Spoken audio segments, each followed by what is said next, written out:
My kids' toys kept disappearing from the backyard. I found them burned in my neighbor's fire pit. When I demanded answers, he smiled. Teach them to clean up. I showed him the footage. Then I showed it to someone who made sure his yard wouldn't feel safe anymore. We live in a small neighborhood outside of Columbus, Ohio. The kind of place where people wave when they drive past, where dogs bark too much but no one complains, and where summer evenings smell like cut grass and charcoal. We moved here 5 years ago. My wife, Marisol, and I bought this house because of the yard. Big enough for our 2 kids to play. Quiet enough to feel safe. Lily is 8. Mateo just turned 6. They've got this habit of dragging every single toy they own into the backyard. Wands, dump trucks, plastic ponies, toy food, old broken robot dogs, everything. Every weekend it looked like a toy store exploded across the grass. Marisol hated the mess. I didn't mind. That's what backyards are for, right? But about 2 months ago, toys started disappearing. At first it was small. A doll. A car. A plastic teacup. Did you leave it at school? We'd ask. No. I had it yesterday. They were sure. And when I checked the yard after they went to bed, I started realizing it wasn't just a few missing toys. It was always the stuff left closest to the fence. I thought maybe some raccoons were dragging things off. Or maybe the wind. So I trimmed back some bushes. Checked the corners. Found nothing. Then one night, I was outside around 11. Our dog, Bear, was whining by the back door. I let him out. He ran straight to the fence and started growling, low, quiet. I walked over and smelled something weird. Burnt, kind of chemical. Not wood. I looked through the fence slats. That's when I saw it. Over the fence in my neighbor Jim's yard, his fire pit was glowing. Not a big fire, but steady. He was burning something that gave off black smoke. I stared for a minute, trying to figure it out. Then I saw it.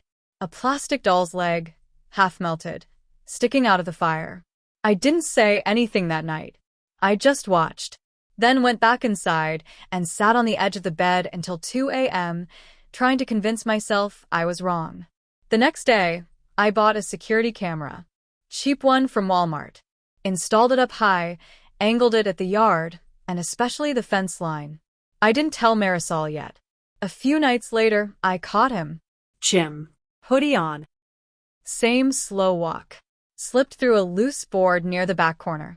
He bent down and picked up a pile of toys, 2 trucks, a plastic sword, and a doll Lily had named Sparkle. He looked around, then walked back through the fence. The video didn't catch what happened next, but I didn't need it to. The next day, I went over. He was in his driveway, hosing down the front of his car. I walked right up and asked, Jim, have you seen any of my kids' toys in your yard? He looked at me, not surprised. Like he'd been expecting this. He actually smiled. Then he said, teach them to clean up. Just like that. No epalegi. No dinail. Just that smug little comment. Like he thought I was too soft to do anything about it. I didn't argue. I didn't yell. I just said, okay, and walked back home. But I had the footage. I showed it to Marisol that night. She was stunned. That's sick, she said, staring at the screen. Who does that to kids? She wanted to call the police immediately, but I told her to wait. I had another idea. I sent the video to the township's code enforcement office. I also sent it to our HOA, who absolutely love finding people for anything and everything. I labeled it as unauthorized property damage and trespassing. Then I waited. But that wasn't enough for me. So, I printed screenshots from the footage. Still shots. Jim's face. Him holding the toys. Him slipping through the fence. I dropped copies into every mailbox on our block. That same night, Jim's motion light came on around 1 a.m. I was already awake. I looked through the blinds and saw him standing in his yard, turning slowly, like he was checking the shadows. Someone had gotten to him already. 3 days later, his wife left. She packed bags, slammed the car door, and peeled out of their driveway. She never came back. The HOA put a lien on his house for violation. The township sent a formal complaint. He got a citation for illegal burning and destruction of private property.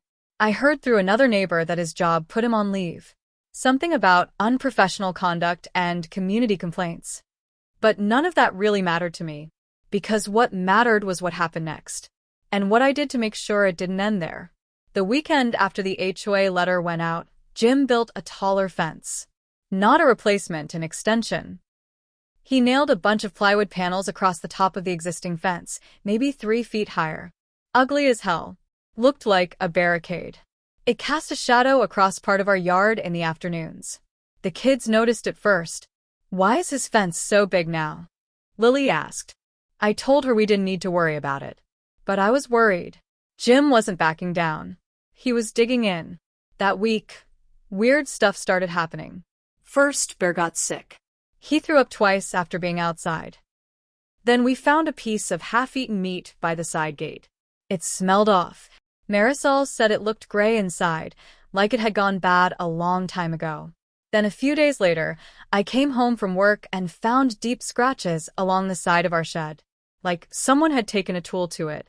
The lock was broken. Nothing was taken, but it had been forced. I checked the footage.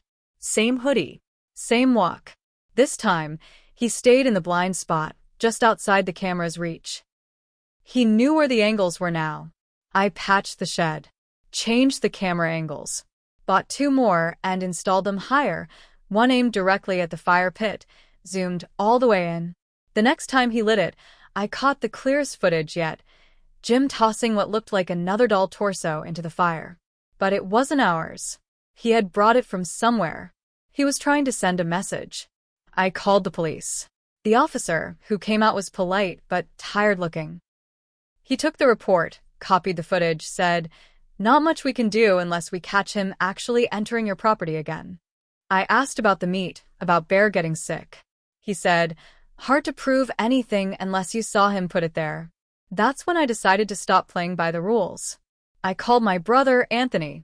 Anthony doesn't live here. He's in Dayton. We don't talk a lot, but he has experience. He used to run with the wrong crowd in his 20s. Construction now.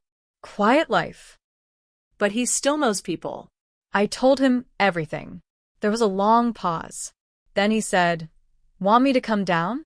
I didn't answer at first. Then I said, "Just to talk." He showed up 2 days later in an old pickup truck. Big guy. Tattoos fading on his arms. Didn't say much at dinner. Just nodded and listened while I laid it all out. That night, we sat in the garage. He said, "You want him scared? Or you want him gone?" I didn't answer. I didn't know yet. He leaned forward. "This guy crossed a line. With your kids, man." 2 nights later, Jim's motion light went off again. Except this time, he wasn't the one watching. Anthony parked across the street. Just sat there in the truck with the lights off, watching the house. For hours.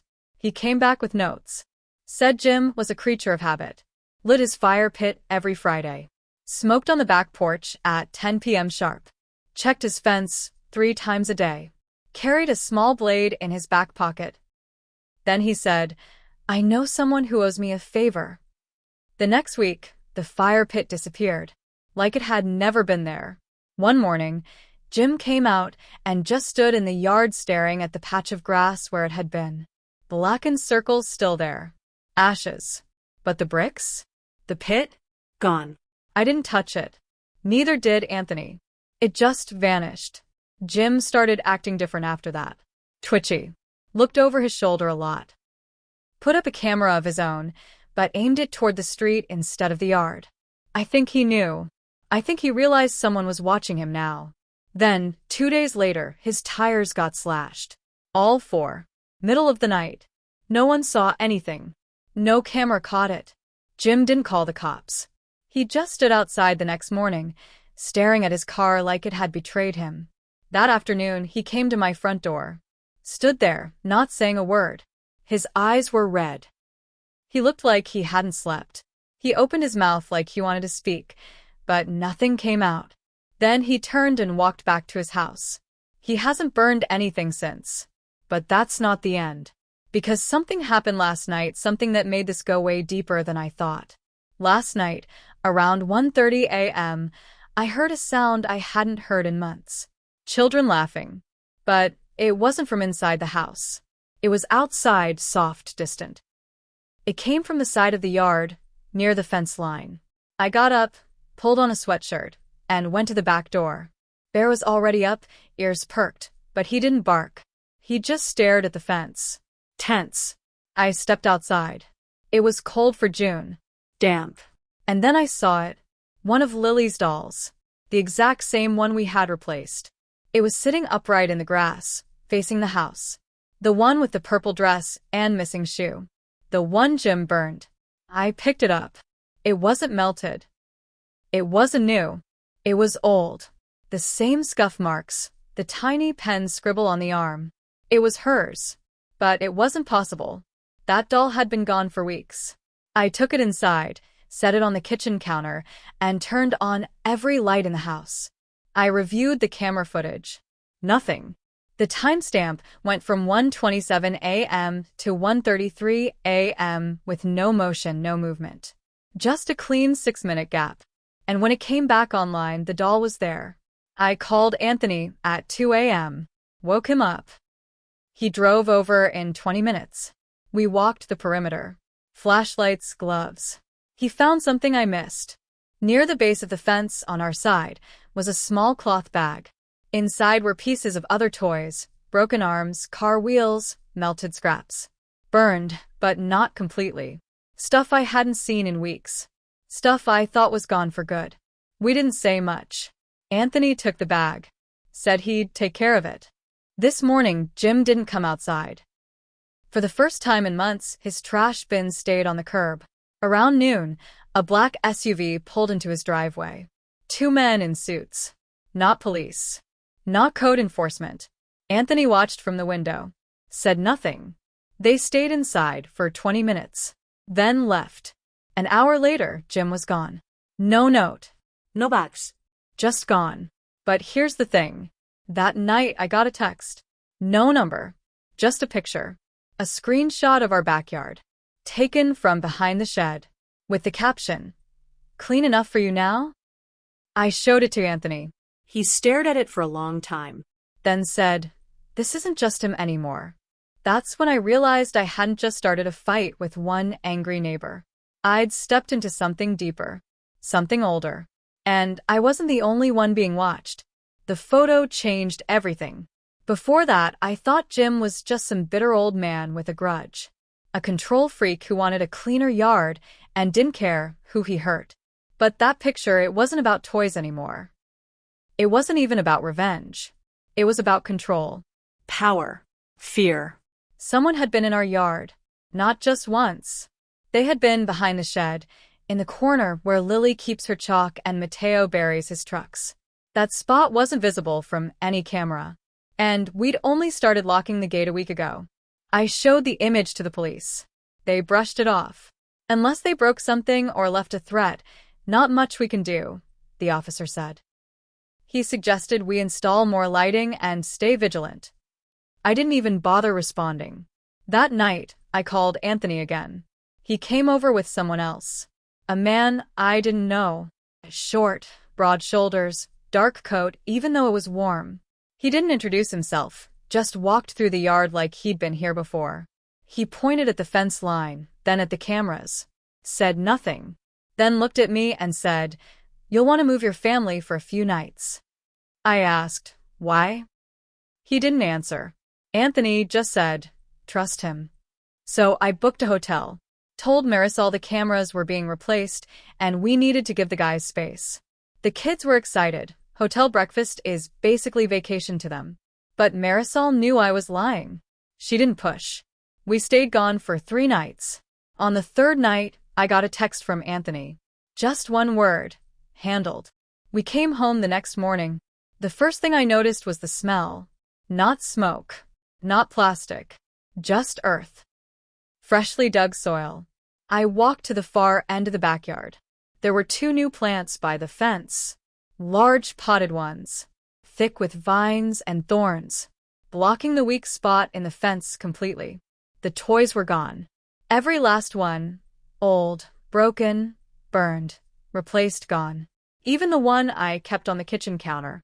In their place was a single yellow truck, Mateo's favorite. It had been missing for over a month. It was sitting on top of the fence post, clean, like it had never been lost. That night, I didn't sleep. I stayed by the window, watching. Nothing happened. For 2 days, nothing happened. Then, on the third day, a letter arrived in our mailbox. No return address. No stamp.